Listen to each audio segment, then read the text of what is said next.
Foi todos os recados? Então. Então foram todos os recados. É isso.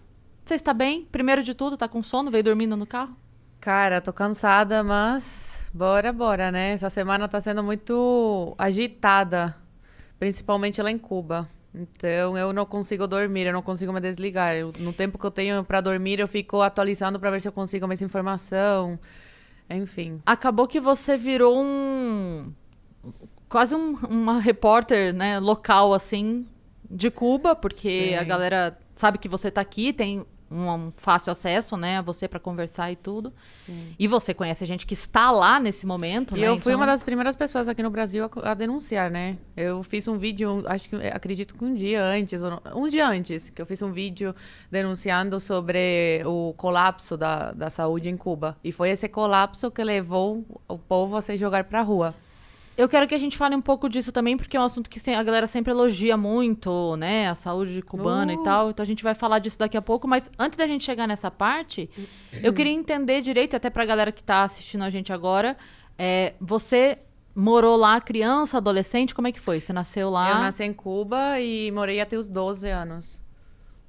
Tá, e morava seu pai, sua mãe, todo mundo? Sim, Tá. minha família. Tá. E uma parte que sempre morou fora, né? Eu tenho família em todo que canto do mundo, assim, Espanha, Venezuela, Estados Unidos, assim, Por parte de mãe e de de pai? mãe e de pai. E Nossa. essa galera que saiu fugida também, já morava fora? Como é que é? Eles saíram fugidos há muito tempo atrás.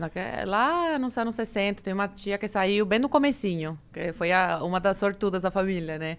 Que aí conseguiu fazer toda a vida dela na Espanha. Entendi. Então ela saiu, ela era jovem ainda, Ela isso? era jovem. Que é o seu caso também, né? Você também teve 12 essa... anos. Sim, 12. Eu tive muita sorte, né? Dos meus pais tomarem essa decisão de sair e eu conseguir passar a minha adolescência, né? E juventude num país como o Brasil. Cheio de oportunidades e muito mais do que Cuba, né? Como foi, assim, esse momento para eles tomarem essa decisão? Cara, que meu pai, ele é engenheiro em telecomunicações eletrônica. E ele era o chefe de ETEXA. ETEXA é rede de telefonia, quem cuidava da telefonia. E da internet, que na época era completamente proibido. Meu pai, nessa época, tinha acesso. Pra você ver o cargo que ele ocupava. E Ele tinha acesso à internet? Ele tinha. Ele cuidava do acesso da internet da cúpula, né? E dos turistas. Turistas não, mas pessoas que vinham de outros países para conferências, essas coisas, reuniões com a cúpula do governo. E aí, quando você chega nesse patamar assim muito alto no trabalho, você precisa virar do Partido Comunista de Cuba, você tem que entrar. E aí começaram a sondar meu pai, jogaram na parede e falaram, olha, você tem que entrar pro Partido Comunista de Cuba, está na hora, que não sei o quê. E aí meu pai como que ficou enrolando, não podia falar um não direto, senão perdia o emprego e ainda ia ser perseguido, ele e toda a família.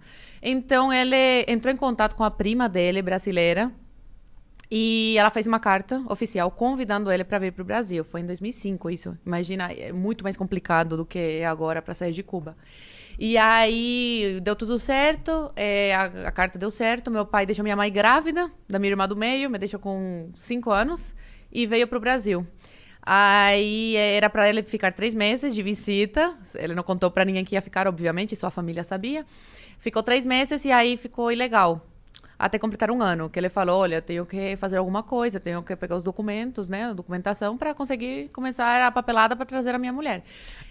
Uma pausa. Enquanto isso, vocês lá, já que ele tinha Sim. saído meio fugido, como é que foi pra vocês lá? Rolou alguma coisa Não, de... nada. Tá. Nada. Não aconteceu nada. Aí, só que assim, ela não podia entrar no país. Se entrasse, ele seria preso. Então, não podia entrar. Agora, E não vocês sei, não se atualmente. falavam?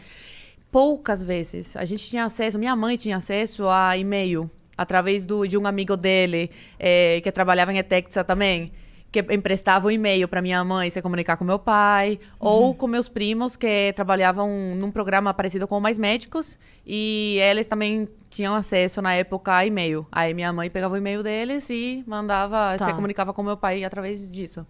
E aí meu pai veio pro Brasil, nesse período ele ficou ilegal aqui, até completar 1 ano. Completou 1 ano, foi a Polícia Federal, porque não dava mais para ele ficar assim, sem documentação e tal, e pediu asilo político. Aí ele ficou aqui como exilado político. Depois de quase 4 anos, ele conseguiu tirar minha mãe de Cuba. Aí minha mãe veio pro Brasil, deixou eu e minha irmã em Cuba com os nossos avós. Eu tinha 9 anos e minha irmã 3 na época. Nossa. E aí minha mãe veio pra cá, reencontrou meu pai. E nesse período, minha mãe engravidou da minha irmã caçula, que eu falo que é o presente das nossas vidas. E aí depois de quase 3 anos, conseguiram tirar a gente de Cuba. Meu pai conheceu a minha irmã do meio com 5 anos, voltou a me ver com 12. E a gente conheceu nossa irmã caçula com quase 3 anos. Então, assim, basicamente essa história. Mas no meio é muita burocracia, muita Foi coisa, 2010? 2011. 2011. Ele saiu em 2005. E só conseguiu reunir toda a família em 2011. Meu Deus! Agora, é assim, você contou que seu pai tinha um cargo relativamente importante e aí ele deveria ter um salário melhor do que outras pessoas do país. Então, eu quero dizer assim, como Menos era... pior. Menos pior. Então, é por isso que eu quero perguntar, assim, mesmo sendo menos pior, como era a vida de vocês? Como foi essa infância? Onde vocês moravam? Como era a casa? O que você lembra? A gente morava na casa da minha bisavó. Tá. Da minha bisavó. Muito antiga, caindo aos pedaços. Tanto que depois, meu Deus, caiu literal aos pedaços. A nossa vida era confortável, se comparado com a vida de um cubano que não tem um cargo tão alto. Mas mesmo assim é de muita pobreza, muita escassez. Então, até hoje eu tenho esse trauma de comida, por exemplo. Que eu vejo comida e eu preciso comer. Porque uma coisa que faz muita falta no dia a dia do cubano, mesmo você tendo um pouco mais de dinheiro que o cubano comum, porque, sei lá, você tem família fora e eles mandam dólares, você não consegue adquirir alimentos. Eu estava falando com minha avó essa semana agora, quando eu consegui me comunicar com ela. Ela tá lá? Sim, eu fiquei mais de 24 horas sem conseguir comunicação com os meus avós que moram lá, porque eles estão cortando a internet. Aí, quando eu consegui, ela falou, a coisa tá muito feia, tanto na rua, né, os manifestantes, como que não tem comida, não tá encontrando comida.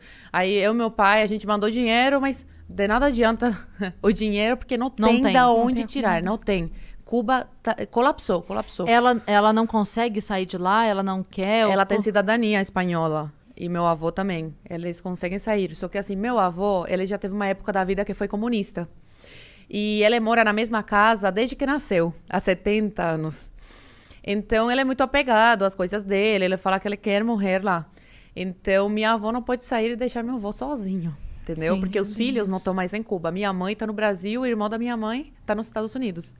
E então, minha avó fica lá pra ficar com ele, né? Pra fazer companhia. A vida inteira casados, né? Não vai abandonar. Então, eles têm, na verdade, uma ligação com toda a vida, toda a história deles que É muito tá complicado pra gente, né? De imensidade, assim. Uma nova realidade tão diferente, né? Porque meu avô, quando veio aqui, ele estranhou muito a realidade do Brasil. Ele já veio pra cá? Ele já veio, a gente já trouxe. E ele ficou como, assim? Não, assim, quando a gente levou numa churrascaria, por exemplo, gente, foi a primeira vez na vida que ele foi numa churrascaria. Na época, ele tinha 60 e poucos anos. Meu Deus. Ele ficava chocado com tudo, mas também ficou chocado com como você tem que trabalhar aqui. Né? Em Cuba, as pessoas trabalham o mínimo, assim, porque a vida é miserável. Então, por mais que você trabalhe, você vai ter uma vida miserável. Então, tem gente que foda-se, eu não vou trabalhar. Entendeu? Porque trabalhando ou não faz diferença. Exatamente. Por isso que eu falo que se eu morasse em Cuba, cara, eu ia ser uma vagabunda. Porque eu não ia fazer nada da minha vida. Eu não ia querer fazer faculdade, nada. Pra quê?